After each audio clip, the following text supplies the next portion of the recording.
Hello everyone, एक बार फिर से आप सभी का स्वागत है मेरे इस यूट्यूब चैनल में। आज मैं आप सभी के लिए बहुत ही महत्वपूर्ण वीडियो लेकर के आया हूँ। ये वीडियो है द मॉडर्न एज के बारे में। तो यदि आप मॉडर्न एज की तैयारी करना चाहते हैं, इंग्लिश लिटरेचर में द मॉडर्न एज को खोज रहे हैं, तो आप सही वीडियो तक पहुँचे हैं। वीडियो को पूरा देखिएगा, स्किप मत करिएगा। मॉडर्न एज से रिलेटेड बहुत से पॉइंट्स आज आपके क्लियर हो जाएंगे। तो इस वीडियो में सबसे पहले मैं इंट्रोडक्शन दूंगा। इंट्रोडक्शन में ही आपका 5 से 10 मिनट लग जाएगा, तो ये पूरा पार्ट आपका इंट्रोडक्शन में ही जाएगा। इसके बाद के जो पार्ट्स आएंगे उसमें मैं पूरे द मॉडर्न एज को कवर करूँगा। तो फिलहाल द मॉडर्न एज जो है वो 20th सेंचुरी से बिलोंग करता है, क्योंकि इसका जो ईयर शुरू होता है वो 1910 से शुरू होता है। तो ये आपकी 20वीं शताब्दी मानी जाती है। तो चलिए बिना किसी देरी के हम इस वीडियो को शुरू करते हैं और इन्जॉय करते हैं द मॉडर्न एज को। Let's start.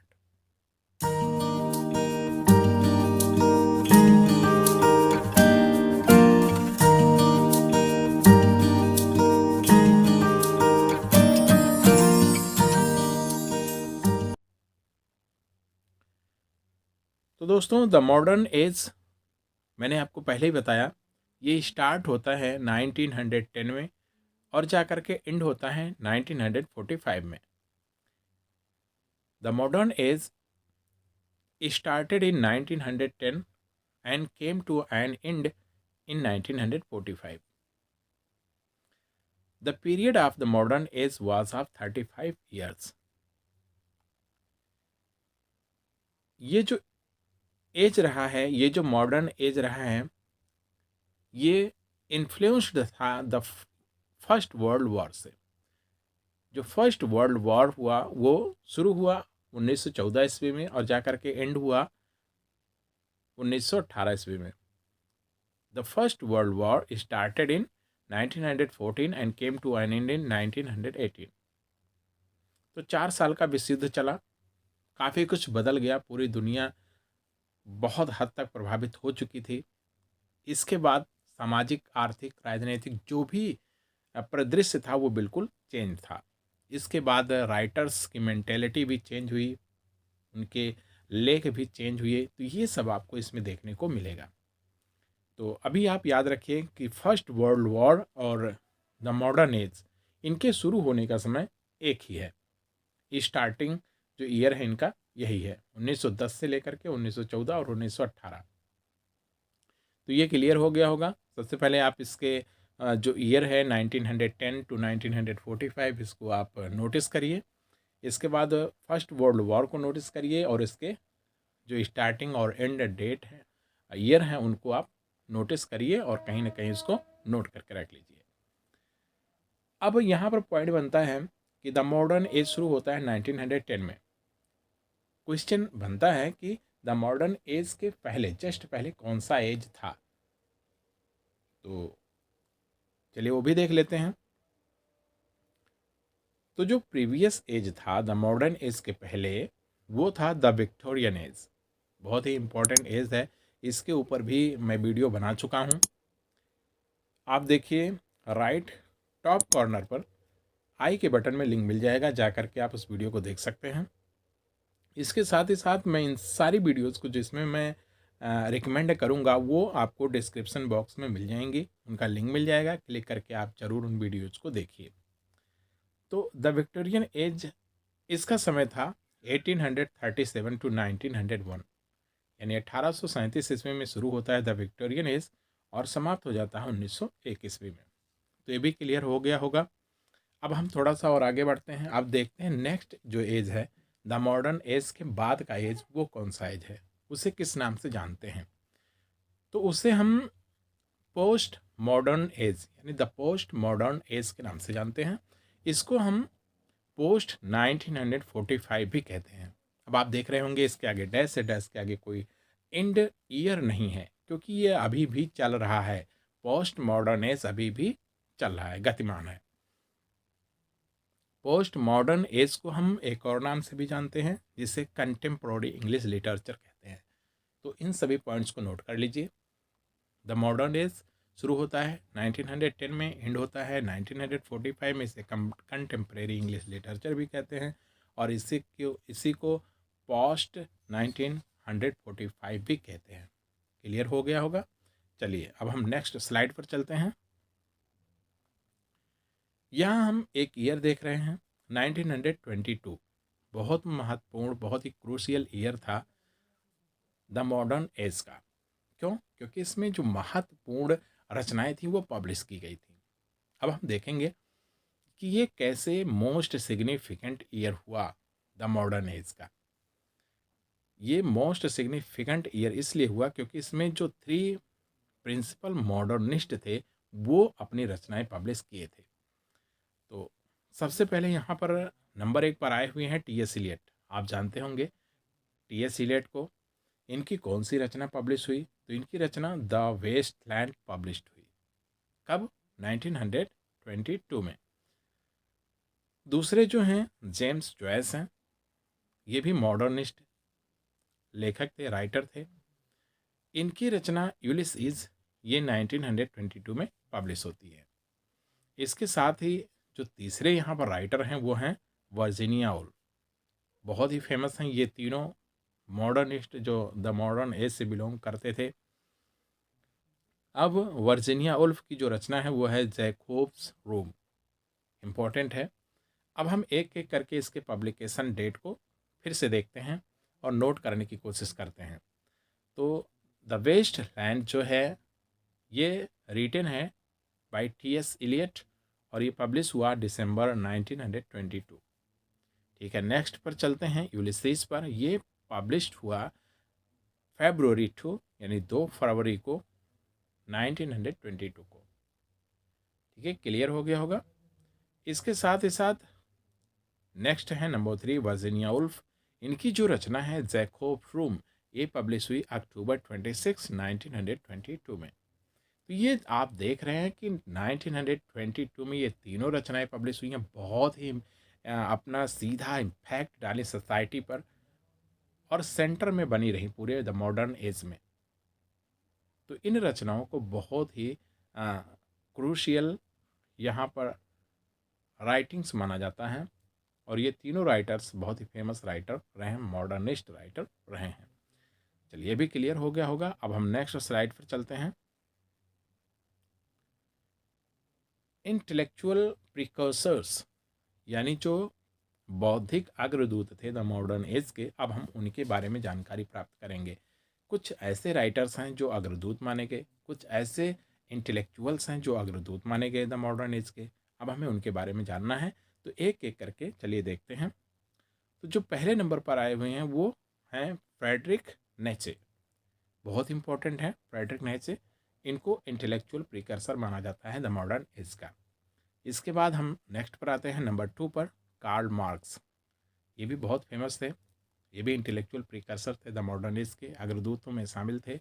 इसके साथ ही साथ तीसरे नंबर पर हैं सिगमंड फ्रायड। ये 3 में यहाँ पर जो सबसे फेमस थे इनको मैं लाया हूँ, और इन्हीं को द मॉडर्न एज का इंटेलेक्चुअल प्रिकर्सर माना जाता है। अब ये क्या किए थे, क्यों ये इंटेलेक्चुअल प्रिकर्सर माने गए? क्योंकि इन्होंने चेंज किया था। क्या चेंज किया था? सब्जेक्ट मैटर को।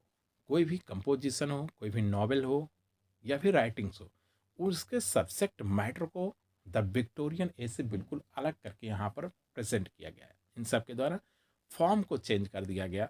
जो भी नॉवेल हैं उसके फॉर्म को, जो आर्टिकल है उसके फॉर्म को, और प्लॉट को पूरा पूरा चेंज कर दिया गया। स्टाइल भी नई यहाँ पर ईजाद की गई, और जो कैरेक्टर्स थे उसमें भी आपको साफ साफ बदलाव देखने को मिलता है। चाहे वो मॉरलिटी थी आपके द विक्टोरियन एज में, यहाँ पर आपको रियलिटी देखने को मिलती है द मॉडर्न एज में। बिल्कुल बदला बदला सा। मॉडर्न से आपके समझ में आ रहा होगा, आज हम जिस युग में जी रहे हैं, आज हम जिस एज में जी रहे हैं, ये भी आपका यही चल रहा है द मॉडर्न एज, यानी ये पोस्ट मॉडर्न एज चल रहा है हालांकि। लेकिन हाँ, आप समझ सकते हैं द मॉडर्न एज में क्या हुआ होगा और उसके पहले क्या था। तो बहुत ही त्वरित परिवर्तन हुआ था द मॉडर्न एज में। तो ये था इंटेलेक्चुअल प्रिकर्सर के बारे में थोड़ी सी जानकारी।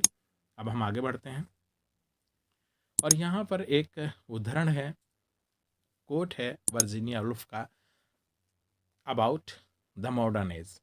क्या हुआ था, कैसे हुआ था, ये वर्जीनिया वुल्फ अपने शब्दों में कह रहे हैं, हम उसको देखने की कोशिश करते हैं। इन्होंने कहा कि 1910 के आसपास तक जो ह्यूमन कैरेक्टर था वो बिल्कुल चेंज हो चुका था, क्योंकि विश्व युद्ध भी हुआ था।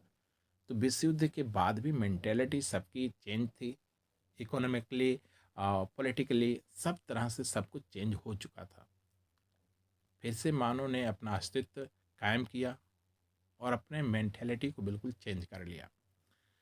बट ऑल ह्यूमन रिलेशंस, लेकिन यहाँ पर जो ह्यूमन रिलेशन है, आदमी किसी भी तरह का हो, कितना भी परिवर्तन हो, यहाँ पर कह रहा है जैसे मास्टर्स एंड सर्वेंट्स, मालिक और नौकर के बीच में जो रिश्ते होते हैं, husband and wife, parents and children, जो माता पिता और उसके बच्चे होते हैं, ये सभी रिलेशंस हैड ऑल्सो शिफ्टेड, ये सब चेंज हो चुके थे। आगे आपको मैं और विस्तार से बताऊंगा कि क्या क्या परिवर्तन हुआ, कैसे हुआ। तो फिलहाल आपने वर्जीनिया वुल्फ को सुना उनके शब्दों में कि कैसे द मॉडर्न एज में सब कुछ बदल गया था। अब हम देख रहे हैं कि 20th सेंचुरी, आपने देखा कि 1900 से लेकर के 2000 तक का जो आपका समय है वो 20वीं शताब्दी कहा जाता है, यानी 20th सेंचुरी कहा जाता है। तो इसमें बहुत से परिवर्तन हुए, चाहे वो सोशल रहे हों, इकोनॉमिक रहे हों, साइंटिफिक रहे हों, कल्चरल हों या फिर पॉलिटिकल हों, चाहे जैसे भी चेंज रहे हों, ये चेंज हुए। और इन्होंने जो एग्जिस्टिंग वर्ल्ड था, जो वर्तमान संसार था, उसके फाउंडेशन को ही बदल करके रख दिया था, बिल्कुल चेंज कर दिया था सब कुछ। द मॉडर्न एज में डेवलपमेंट, किसी किसी फील्ड में बहुत ज़्यादा डेवलपमेंट हुआ। अब हम उस डेवलपमेंट वाले फील्ड को देखते हैं। यहाँ साइंस है, टेक्नोलॉजी है। तो साइंस एंड टेक्नोलॉजी का जो क्षेत्र था वो बहुत हद तक परिवर्तित हो चुका था और काफ़ी इसमें डेवलपमेंट हुआ। इलेक्ट्रिसिटी, जैसे आपका साइंस एंड टेक्नोलॉजी में क्या क्या परिवर्तन हुआ, हम इलेक्ट्रिसिटी को ही ले लें। रेडियो, टेलीफोन, सिनेमा या ट्रांसपोर्टेशन जो सिस्टम था, ये सब बिल्कुल बदल चुका था। आप जैसे देख रहे हैं ऐसे ही 1945 के आसपास भी ऐसे ही परिवर्तन हुआ था। अब तो बहुत ज़्यादा हम आधुनिक हो गए हैं, तो इससे थोड़ा सा कम आधुनिकता तब भी आ चुकी थी। इन सभी रेडियो, टेलीफोन और इलेक्ट्रिसिटी का उपयोग होने लगा था सोसाइटी में। तो ये परिवर्तन था द मॉडर्न एज का। तो ये कहीं ना कहीं जब ये परिवर्तन सोसाइटी में हो रहा है तो लेख में भी परिवर्तन होगा। जो उस समय के राइटर्स रहे हैं वो जरूर अपने लेख में इन सभी चीज़ों को इंक्लूड किए होंगे और प्रेजेंट किए होंगे। अब हम दूसरे पॉइंट को देखते हैं। दूसरा पॉइंट है इंडस्ट्रियलाइजेशन एंड कैपिटलिज्म। तो इंडस्ट्रियलाइजेशन, औद्योगिकरण हुआ, स्थान दिया गया, और उसके बाद कैपिटलिज्म, पूंजीवाद का जन्म हुआ। तो पूंजीवाद काफ़ी हद तक बढ़ चुका था इस युग में, और इंडस्ट्रियलाइजेशन भी हुआ, औद्योगिकरण हुआ, अच्छे अच्छे उद्योग लगे सोसाइटी में, काफ़ी कह सकते हो रोजगार बढ़ा और आर्थिक संसाधन काफ़ी हद तक प्रोन्नत हुए। तो ये सभी परिवर्तन हम जो उस समय के लेखक थे उनके लेखों में देखने को पाते हैं, पढ़ने को पाते हैं। तो ये परिवर्तन आपको देखने को मिला द मॉडर्न एज में। और जो दूसरा टॉपिक है हम उसको देखते हैं। दूसरा टॉपिक है सेफ्रेगेट मूवमेंट एंड फेमिनिस्ट मूवमेंट। तो सेफ्रेगेट जो मूवमेंट था ये महिलाओं के वोटिंग के राइट को लेकर के था, जो यूनाइटेड स्टेट्स में उस समय चला था और बहुत ही लंबे समय तक चला था। ये सेफ्रेगेट मूवमेंट महिलाओं के वोटिंग के राइट से रिलेटेड था, इसको नोट कर लीजिए। इसके साथ ही साथ फेमिनिस्ट मूवमेंट, ये महिलाओं के समानता के अधिकार से रिलेटेड था, जो मेन एंड वीमेन के बीच में था, और ये भी काफ़ी लंबे समय तक चला था। तो ये दोनों मूवमेंट भी आप इन जो उस समय के लेखक थे उनके लेखों में देखने को पा सकते हैं। तो इन सब का भी स्पष्ट छाप था, इम्पैक्ट था सोसाइटी पर। तो मॉडर्न एज आप देख रहे हैं, मॉडर्न एज में क्या क्या हुआ आप बिल्कुल इसको नोट करते चलिए। चलिए नेक्स्ट जो टॉपिक है उसको देखते हैं, जो नेक्स्ट पॉइंट है उसको देखते हैं। ओल्ड नॉर्म्स, यहाँ पर जो आदर्श स्थापित किए गए थे सोसाइटी में, वो पुराने जो विक्टोरियन एज में थे वो सब चेंज हो गए और उसकी जगह ले ली रूल्स, सॉरी उसकी जगह नए रूल्स ने ले ली। अब यहाँ आप देख रहे हैं जो जो पॉइंट आपको देख रहे हैं यहाँ पर मिल रहा है, तो चाहे वो रेस के बारे में हो, आर्ट के बारे में हो, लाइफ के बारे में हो, लिटरेचर के बारे में हो या प्रॉपर्टी, सब कुछ चेंज हो चुका था। हर एक से रिलेटेड जो ओल्ड नॉर्म्स थे, जो रूल्स थे, वो रिप्लेस कर दिए गए थे न्यू रूल्स के द्वारा। तो सोसाइटी में क्या रिक्वायरमेंट थी उस समय के रूल्स के, उसी के अकॉर्डिंग नए रूल्स यहाँ पर स्थापित किए गए और उसको लागू किया गया, अप्लाई किए गए, और लोगों ने अपने प्रैक्टिकली उसको यूज़ किया और अच्छा पाया। सोसाइटी में बहुत चेंजिंग हुई। तो जो नए रूल्स बने उसमें लिबर्टी को स्थान दिया गया और सेल्फ रियलिज्म को स्थान दिया गया। जो आत्म अनुभूति थी उसको यहाँ पर स्थान दिया गया और लोगों की आज़ादी को स्थान दिया गया। तो ये परिवर्तन था मॉडर्न एज में, और मॉडर्न एज की झलक आज भी हमारे बीच है। हम हालांकि वैसे पोस्ट मॉडर्न एज में रह रहे हैं, आफ्टर 1945 में हम सब रह रहे हैं और आज वो समय चल भी रहा है, लेकिन ऐसे ही परिवर्तन उस समय हुए थे। इससे थोड़ा कम थे लेकिन परिवर्तन काफ़ी अच्छे हुए थे। लोगों में शिक्षा बढ़ी थी और डेवलपमेंट हुआ था, चाहे वो साइंस का क्षेत्र हो या फिर टेक्नोलॉजी का हो। तो सिगमंड फ्राइड की साइकोलॉजी को ही ले लीजिए, इसके अलावा आइंस्टीन के रिलेटिविटी के थ्योरी को ले लीजिए।